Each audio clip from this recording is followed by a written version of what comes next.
Very good afternoon dear students. तो हम लोग हिंदी लिटरेचर एकांकी संचय पाठ संख्या 5 महाभारत की एक सांझ शीर्षक एकांकी पढ़ रहे थे। तो जैसा कि पिछले वीडियो में हम लोगों ने देखा था कि इस महाभारत की एक सांझ शीर्षक एकांकी का पात्र परिचय कि इसमें मुख्य रूप से युधिष्ठिर, दुर्योधन, भीम, धृतराष्ट्र और संजय इसके मुख्य पात्र हैं। ठीक है, तो इसके परिदृश्य को हमने देखा था कि महाभारत युद्ध जो है लगभग समाप्त हो चुका था और कुछ गिने चुने महारथी ही बचे थे, जैसे भीम, दुर्योधन, युधिष्ठिर, धृतराष्ट्र और बाद में दुर्योधन जो है वह इस मार काट से और युद्ध से वह इतना दुखित हो गया था कि अब वह युद्ध करना नहीं चाहता था। इसलिए वह द्वैत वन में वह जाकर के सरोवर में जाकर के शरण ले लिया। लेकिन पांडव उसको खोज करके उससे युद्ध करना चाहते थे और उसको पता चल गया और वह द्वैत वन के जलाशय तक वे पहुंच जाते हैं और वहां उसको ललकारते हैं दुर्योधन को।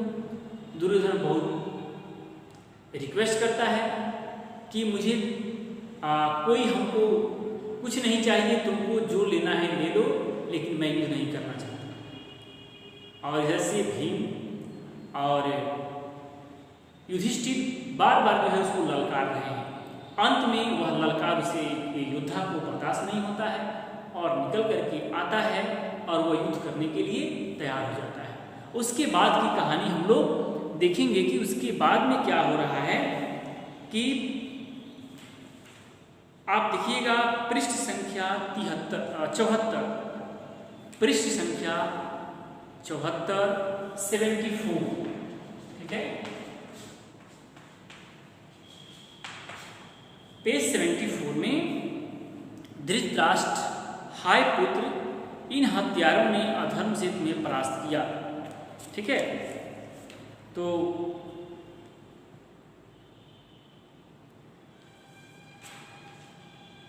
संजय मेरे इतने उत्कट स्नेह का ऐसा अंत वो मैं नहीं सह सकता, क्योंकि धृतराष्ट्र जो है वह पांडु के वह पिता थे और यह दुर्योधन के भी है ना क्या थे, वह पिता थे। और संजय जो कि इसके महामंत्री थे, संजय कह रहे हैं कि धैर्य रखिए महाराज, धैर्य।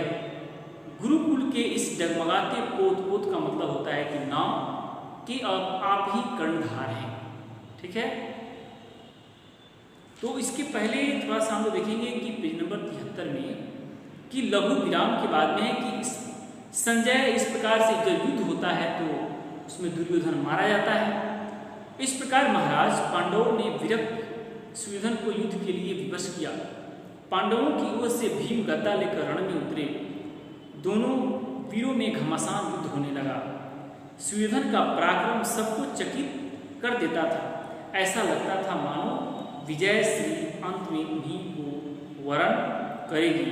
पर तभी श्री कृष्ण के संकेत पर भीम ने सुयोधन की जांघ पर गदा का भीषण प्रहार किया और कुरुराज आहत होकर चित्कार करते हुए क्या हुए, गिर पड़े। देखिए, तो इसमें भी भगवान कृष्ण का हाथ था दुर्योधन को मारने में। ठीक है, आप लोगों ने सीरियल देखा भी होगा, कुछ दिन पहले चल भी रहा था, तो उसमें देखा होगा कि दोनों भीम और दुर्योधन में जो युद्ध हो रहा था, बहुत ही भयंकर युद्ध हो रहा था यह गदा युद्ध से। और ऐसा लगता था कि दुर्योधन ही जीत जाएगा और भीम जो है हार जाएगा। तभी वहाँ कृष्ण आते हैं और भीम को इशारा करते हैं कि दुर्योधन को तुम उसके कमर पर उसको प्रहार करो। ठीक है, तो क्योंकि इसके पीछे जो है एक कहानी है, क्योंकि दुर्योधन को वैसा वरदान मिला था, है ना, कि उसकी माँ जो है वह उसके जितने नंगे शरीर को वह देख लेगी वह सब पत्थर का हो जाएगा और पत्थर पर प्रहार करने से कुछ होता नहीं है। वही हो रहा था दुर्योधन के साथ। लेकिन वह अपनी माँ के पास वह नंगा जाना चाहता था, लेकिन कृष्ण वहाँ पर जाकर के दुर्योधन को उसको बोले कि तुम अपनी माँ के पास नंगा कैसे जाओ। तो उन्होंने अपनी कमर को ढक लिया, जिसका उनके मौत का कारण बन गया, क्योंकि कृष्ण अंतर्यामी थे, वह जानते थे। और बाकी भीम जो है कहीं उसको पीठ पर, गर्दन पर, सर पे, हाथ पे, जांघों पर, पैर पर मारते थे, उसको कुछ नहीं हो रहा था। और कृष्ण के इशारा पर उन्होंने प्रहार किया और उसके बाद में उसका अंत हुआ। तो जब इस सूचना को धृतराष्ट्र को जब संजय बताता है तो धृतराष्ट्र आहत हो जाते हैं। और जाहिर सी बात है कि कोई भी पिता यदि पुत्र की ऐसी मौत की बात सुनेगा तो वह आहत होगा ही। हाय पुत्र, इन हत्यारों ने अधर्म से तुम्हें परास्त किया। संजय संजय, मेरे इतने उत्कट स्नेह का ऐसा अंत, ओह मैं नहीं सह सकता। धैर्य रखे महाराज, धैर्य। गुरुकुल के इस डगमगाते पोत की अब आप ही कर्णधार हैं। संजय, बदलाने की चेष्टा न करो, पर ठीक कहा तुमने, गुरुकुल का कर्णधार ही अंधा है, उसे दिखाई नहीं देता। क्योंकि धृतराष्ट्र जन्मांध थे, वह जन्म से ही अंधे थे। महाराज, ठीक यही बात सुयोधन ने कही थी। धृतराष्ट्र, क्या कहा था सुयोधन ने? कब? जब सुयोधन आहत होकर भूमि पर गिर पड़े थे तो पांडव जय ध्वनि करते और हर्ष मनाते अपने शिविर को लौट गए। संध्या होने पर पहले अश्वत्थामा आए और कुरुराज की यह दशा देखकर बदला लेने का प्रण करने चले गए। फिर युधिष्ठिर आए और सुयोधन के पास आकर वह झुके और शांत स्वर में बोले, दुर्योधन की कराह जो बीच बीच में चलती रहती है। युधिष्ठिर जो है, दुर्योधन आंखें खोलो भाई। दुर्योधन कराहते हुए, कौन? युधिष्ठिर, तुम आए हो। अब क्यों आए हो? क्या चाहते हो? तुम राज्य चाहते थे, वह मैंने दे दिया।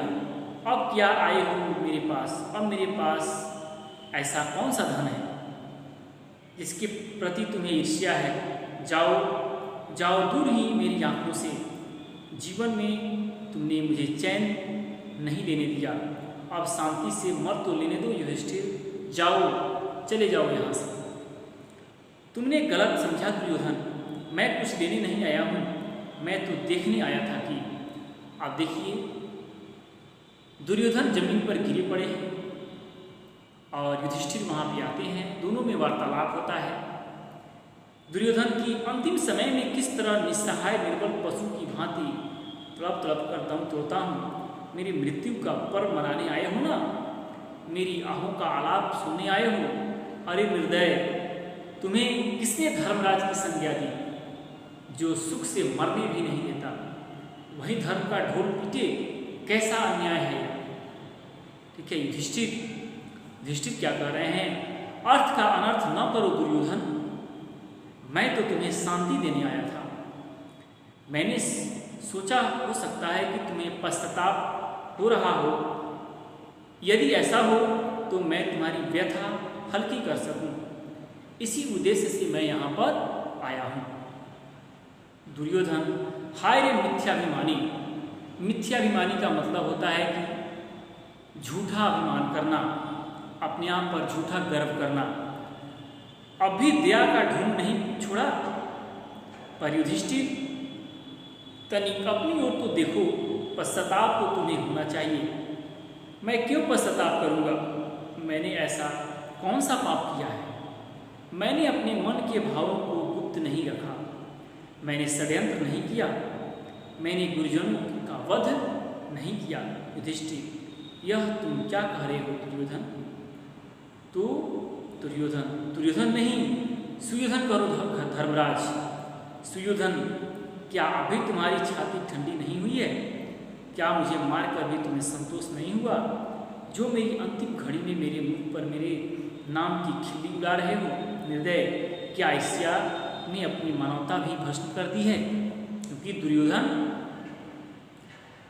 युधिष्ठिर जो है दुर्योधन को दुर्योधन कह रहे हैं, तो इसलिए वह कह रहा है कि दुर्योधन नहीं, सुयोधन कहो कि अभी अंत समय में भी तुम मुझे क्या बोलो, सुयोधन बोलो। युधिष्ठिर क्षमा करो भाई, अब तुम्हें और अधिक कष्ट नहीं पहुंचा सकते, पर मेरे कहने से क्या, आने वाली पीढ़ियां तुम्हें दुर्योधन के नाम से ही संबोधित करेंगे। तुम्हारे कृत्यों का साक्षी इतिहास पुकार पुकार कर बोलेगा। दुर्योधन कहेगा यही ना, जानता हूँ युधिष्ठिर, मैं जानता हूँ, मुझे मार कर भी तुम चुप नहीं बैठोगे। तुम विजेता हो, अपने गुरुजनों और सगे संबंधियों के शोणित की माँ गंगा में नहाकर तुमने राजमुकुट धारण किया। तुम अपनी देख रेख में इतिहास लिखवाओगे और उसका पूरा पूरा लाभ उठाने में क्यों चुकोगे? सुयोधन को सदा के लिए दुर्योधन बनाकर छोड़ोगे। इसकी देह को ही नहीं, इसका पूरा नाम तक मिटा दोगे, यही मैं अच्छी तरह जानता हूँ। मेरे मरने पर तुम जो चाहो मैं तुम्हारा हाथ पकड़ने नहीं आऊँगा। और इस समय जब तुम्हारा सबसे बड़ा शत्रु मर रहा है, उसे इतना न्याय दो कि उसका मिथ्या अपमान न करो। तो दुर्योधन कह रहा है कि तुम तो युधिष्ठिर, तुम तो जिंदा हो, मैं मरने वाला हूँ, मर रहा हूँ। तुम इतिहास को अपने हिसाब से लिखवाओगे, तुम धर्मराज कहलाओगे और मुझे सुयोधन कहलाने का भी हक तुम नहीं दोगे। ठीक है। उसके बाद में युधिष्ठिर देखिए क्या कह रहे हैं कि युधिष्ठिर ने सदा न्याय ही किया है। सुयोधन न्याय के लिए वह बड़े बड़े दुख उठाने से भी नहीं चुका है। सगे संबंधियों के तड़प तड़प कर प्राण त्यागने का यह भीषण दृश्य, अबलाओं अनाथों का वह करुण चित्कार किसी भी हृदय को दहलाने के लिए पर्याप्त है। पर सुयोधन, मैं संहार के इन दृश्यों को भी शांत भाव से सह गया, क्योंकि न्याय के पथ पर जो भी मिले वह स्वीकार है। दुर्योधन, यह दम है युधिष्ठिर, मतलब दम का मतलब होता है कि अपने आप पर झूठी प्रशंसा करना, या मिथ्या है, अहंकार है। मैं तुम्हारी यह आत्मा प्रशंसा नहीं कर सकता, मैं तुम्हारी यह आत्म प्रशंसा नहीं सुन सकता। इसे तुम अपने भक्तों के लिए ही रहने दो। तुम विजय की डींग मार सकते हो, पर न्याय धर्म की दुहाई मत दो। स्वार्थ को न्याय का रूप देकर धर्मराज की उपाधि धारण करने में तुम्हें संतोष नहीं मिलता है तो तुम्हें मिले। मेरे लिए आत्म प्रवंचा है, मैं उसे घृणा करता हूँ। तो यहाँ पे दुर्योधन का कथन है युधिष्ठिर के लिए कि तुम अपने आप पर झूठी प्रशंसा कर रहे हो, जो कि वह मुझे पसंद नहीं है, जो कि ऐसा नहीं होना चाहिए। युधिष्ठिर कह रहा है कि स्वार्थ, दुर्योधन और नहीं तो क्या, जिस राज्य पर तुम्हारा रत्ती भर भी अधिकार नहीं था, उसी को पाने के लिए तुमने युद्ध ठाना। यह स्वार्थ का तांडव नृत्य नहीं तो और क्या है? भला किस न्याय से तुम राज्य अधिकार की मांग करते हो? युधिष्ठिर, सुयोधन, मन को टटोल कर देखो, क्या वह तुम्हारे कथन का समर्थन है? क्या तुम नहीं जानते कि पिता के राज्य पर पुत्र का अधिकार सर्वसम्मत है? फिर महाराजा पांडु का राज्य मेरा हुआ या नहीं? दुर्योधन, बस तुम्हारे पास एक यही तर्क है ना? परंतु युधिष्ठिर, क्या तुमने कभी यह सोचा है कि राज्य पर तुम अधिकार चाहते थे, वह तुम्हारे पिता के पास कैसे आया? वह जन्माधिकार से नहीं, तुम्हारे पिता को राज्य की देखभाल का कार्य केवल इसलिए मिला कि मेरे पिता अंधे थे। राज्य संचालन में उन्हें असुविधा होती, अन्यथा उस पर तुम्हारे पिता का कोई अधिकार न था, वह मेरे पिता का था। क्योंकि कहानी आपने देखा होगा तो उसमें स्पष्ट है कि पांडवों के जो पिता थे, है ना, तो उन्हें जो है राज्य की देख रेख के लिए वो मिला था। और जो धृतराष्ट्र वह जन्म से अंधे थे और राज्य की देख रेख ठीक ढंग से वे चलाएंगे, इसलिए उन्हें दिया गया था। लेकिन नियमतः उसमें हक दोनों का था, लेकिन पांडु जो है उसको देना नहीं चाहते थे और पांडव उसको लेना चाहते थे, इसलिए यह महाभारत का युद्ध हुआ। युधिष्ठिर, यह तो ठीक है पर एक बार चाहे किसी भी कारण से हो, जब मेरे पिता को राज्य मिल गया तब उनके पश्चात उस पर मेरा अधिकार हुआ या नहीं, यह राज्य नियम यह नहीं कहता। दृष्टि राज्य नियम की चिंता कब की तुमने कि अन्यथा इस बात के समझने में क्या कठिनाई थी। तुम्हारे पिता के उपरांत राज्य पर मूल अधिकार मेरे पिता का ही था, वह जिसे चाहते थे, अन्यथा व्यवस्था के लिए उसे सौंप सकते थे। यह केवल तुम्हारा निजी मत है। अब तक किसी ने भी इस प्रकार का कोई संदेह प्रकट नहीं किया। पितामह भीष्म, महात्मा विदुर, कृपाचार्य अथवा स्वयं महाराज धृतराष्ट्र ने भी कभी ऐसी बात नहीं की। दुर्योधन, यही तो मुझे दुख है युधिष्ठिर कि तथ्य तक पहुँचने की किसी ने भी चेष्टा नहीं की। एक अन्याय की प्रतिष्ठा के लिए इतना ध्वंस किया और अब अंधों की भांति उसे स्वीकार करते गए। सबने मेरा हठ ही देखा, मेरे पक्ष या न्याय किसी ने न देखा। और जानते हो इसका कारण क्या था? क्या सब तुम्हारे गुणों से प्रभावित थे, सब तुम्हारी वीरता से डरते थे।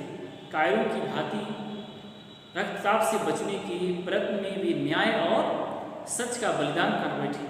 वे यह नहीं समझते थे कि भय जिसका आधार है वह शांति स्थायी नहीं हो सकती, यानी भय से हम शांति को स्थापित नहीं कर सकते। युधिष्ठिर, गुरुजनों पर तुम व्यर्थ की कायरता का आरोप लगा रहे हो। यदि मेरे पक्ष में न्याय न होता तो कोई और भी मुझको राज्य देने की मांग क्यों करता? ठीक है, तो कुल मिलाकर के यहाँ पे हमने देखा कि दुर्योधन और युधिष्ठिर दोनों में वार्तालाप हो रहा है और दुर्योधन जो है धरती पे गिरे पड़े हैं, कराह रहे हैं। युधिष्ठिर वहाँ पे आते हैं, दोनों पे वार्तालाप होता है और पुरानी बातों को लेकर के होता है कि राज्य का हक मतलब उसका हक जो है राज्य पर किसका होना चाहिए और किसका नहीं होना चाहिए। तो नियमता तो दोनों का था, लेकिन दुर्योधन इस बात को मानने के लिए तैयार नहीं था। इसलिए महाभारत का युद्ध हुआ। अब हम लोग अगले वीडियो में देखेंगे कि इसकी आगे वार्तालाप के बाद में क्या होता है। ठीक है, तब तक के लिए thank you, God bless you.